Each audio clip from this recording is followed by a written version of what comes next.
yesterday I talked about the Edmonton Oilers, the 1981 playoffs, how they upset the Montreal Canadiens, who were seen as a favorite going into those playoffs. Favorite to at least get out of the first round or win a game.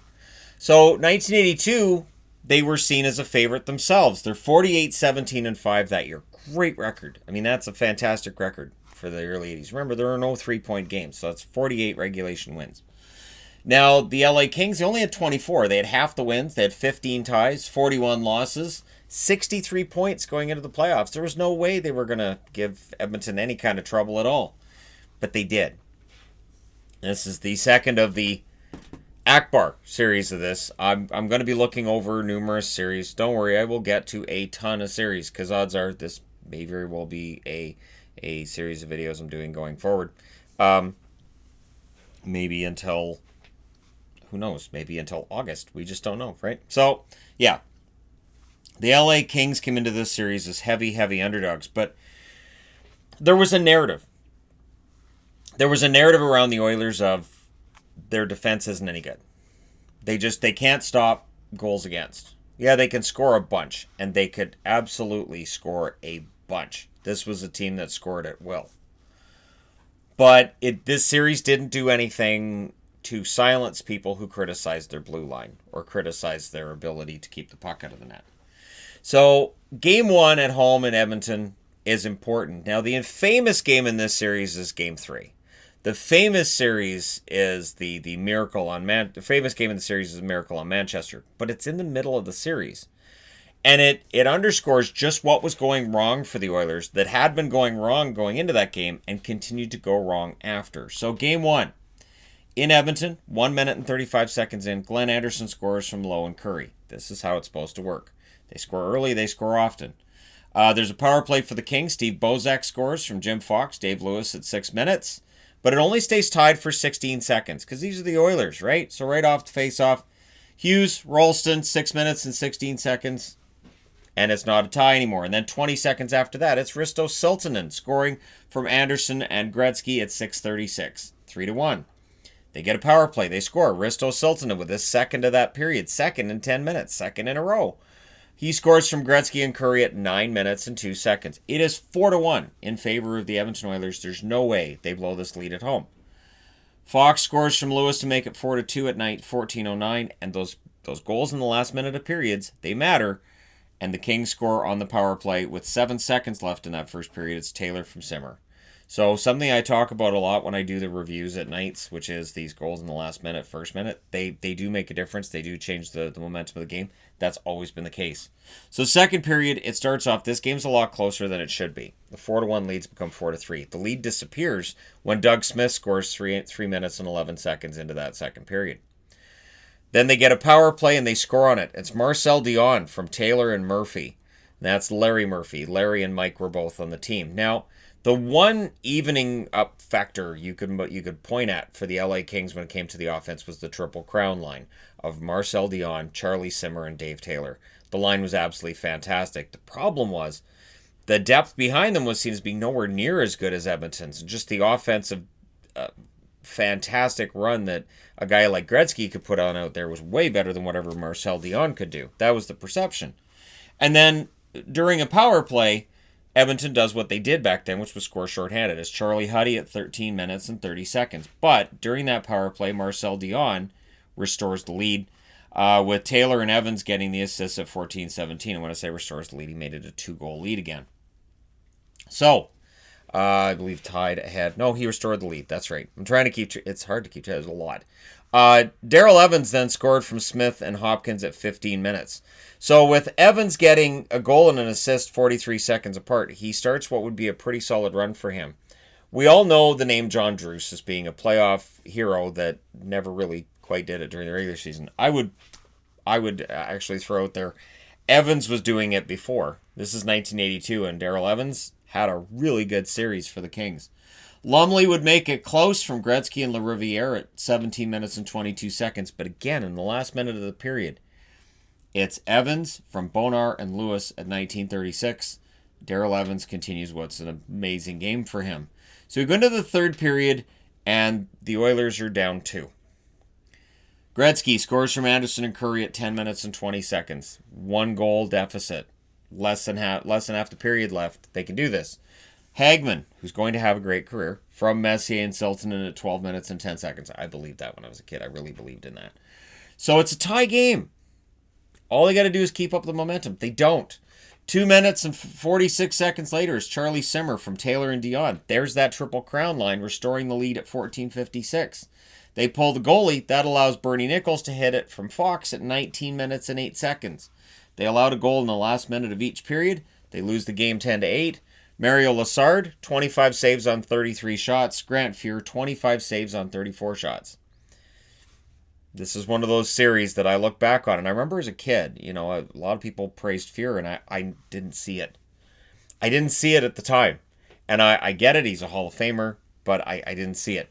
So we go to game 2. Again, we're in Edmonton. So Edmonton knows they have to tidy things up, and they do. They play much, much better in game 2. Pat Hughes scores from Dave Hunter and Lee Fogelin at 1 minute and 55 seconds. So your hard workers get on the board, and that's the lead after 1. Second period, Nichols scores again. He had the empty netter, of course, in the first game. He scores here from Charlie Simmer and Jay Wells at 5 minutes and 33 seconds.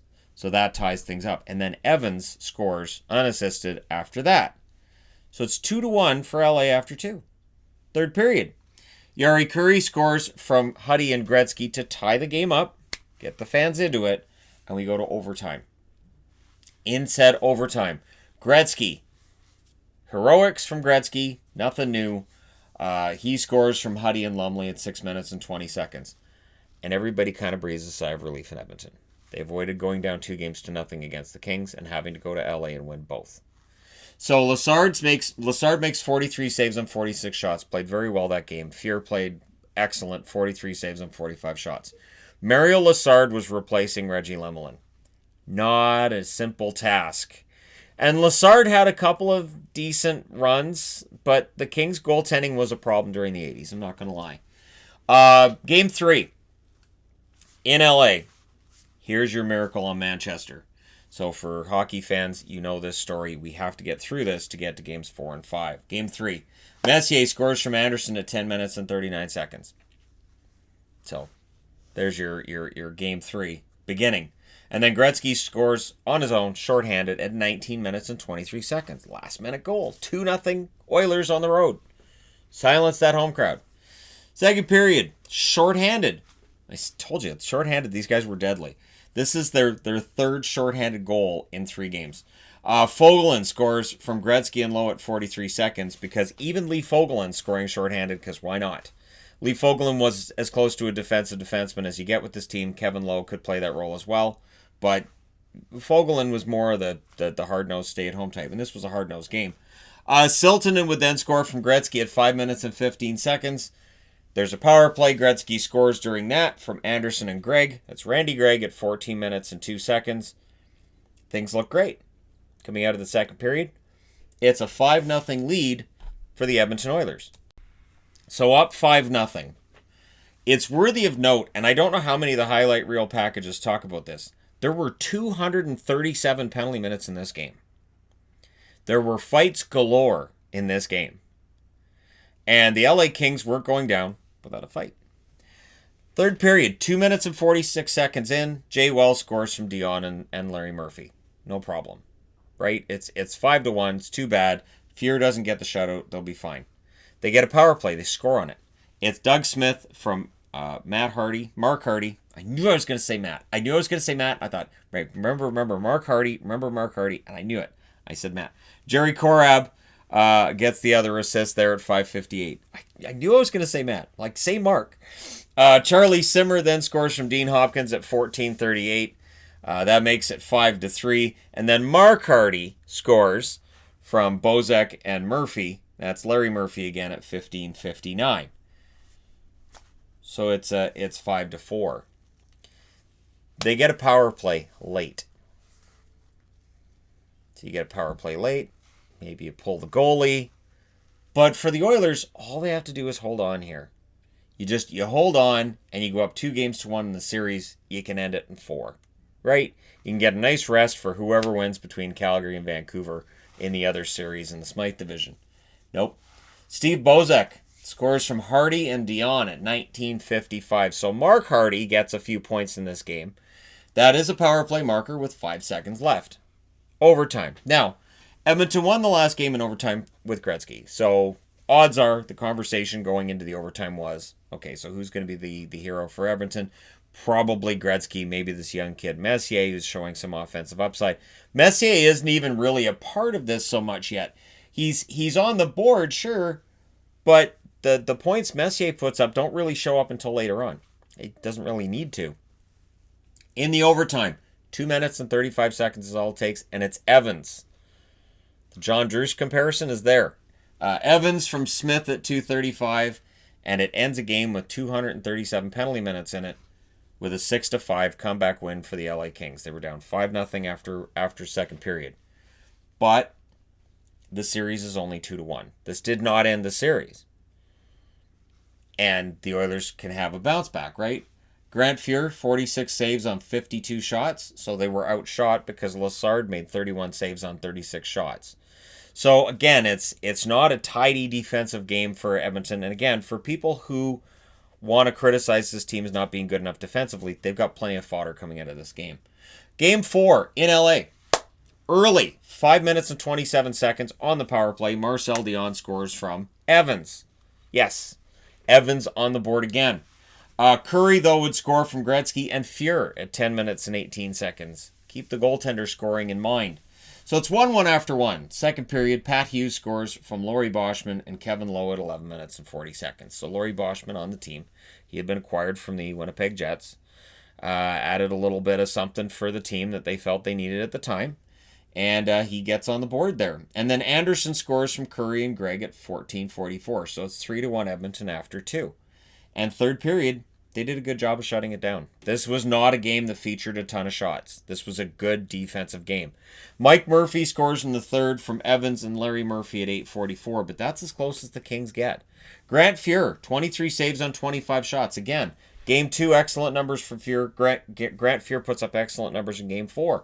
Mario Lassard, 18 saves on 21 shots in the loss. So Lassard, his numbers are pretty solid all around. Mario Lassard's kind of become a talking point outside of game 1, of course. And he was their starter. Doug Keens got into action as well, but only for like 5 seconds. I think it said 5 seconds. So I'm like, okay, Doug Keens got into it for 5 seconds, so I'll mention it here, but I didn't put it on the board because I knew it was going to be tough to get everything on the board. This is what a Madness board looks like, by the way. And what's impressive is the number of magnets I have for each team. So see, when a team goes past 6 goals, and people are like, oh, Shannon's going to run out of magnets. Nah, not going to happen. And I have not run out of Oiler or Kings magnets in what I've done on this board here. So, in the offseason, I know I need a ton. We go into game 5, but it's in Edmonton, right? So Edmonton, they're at home. Here we go. This is what you play for. This is what all those points are supposed to be about. You've got home ice advantage in round one. Charlie Simmer scores from Lewis at 3:22, and because the Kings are already up 1-0. And then Simmer scores again from Hopkins and Wells at 6:20. Charlie Simmer was one of my favorite players of the Triple Crown line. He was my favorite guy. He scored a bunch of goals. And again, this was the first year that I was really into hockey. And so I was watching everything going on. And the Kings here, they did the Canucks a favor because the Oilers would have met the Kings in round 2, and that could have been ugly. But then Gretzky scores on the power play from Anderson and Curry at 7 minutes and 59 seconds. So it's 2-1. But guess who scores on the power play? Darryl Evans, 15:53. Yeah, Evans with another goal. Power play goal then for the Oilers at 19:26. So last minute of the period, it's Coffey from Siltanen and Messier makes it 3-2. So if you're an Oilers fan, you go, all right, we're down 3-2. They got that goal in the last minute. Made it a 1-goal game. If they just come out and have a solid second, no. Second period, 1 minute and 9 seconds in. It's Marcel Dion from Evans and Lassard. So Evans continues this amazing run. Lassard gets on the board because Fuhr got on the board in the last game. So it's like, yeah, it's my turn. Nichols then scored from Fox at 6 minutes and 49 seconds. And Bonar scored from Chartraw and Simmer. Now, Rick Chartraw, currently a member of the Kings in this series, would become a member of the Oilers when they became Stanley Cup champions. He was also part of a dynasty in Montreal. And it's odd how often Rick Chartrand would show up on rosters that turn out to be some of the best in hockey history. And it's something I've been meaning to do a video on. I might have time now. So, Bonar scores that one. And after 2 periods, it's 6-2. It's 6-2 for the Kings. But it's the Oilers, so they can come back, right? It's 3rd period. Bonar scores again from Taylor and Lewis at 3 minutes and 6 seconds, 7-2. The Oilers did try to mount a comeback. Unger scores at 5:51. That's Gary Unger.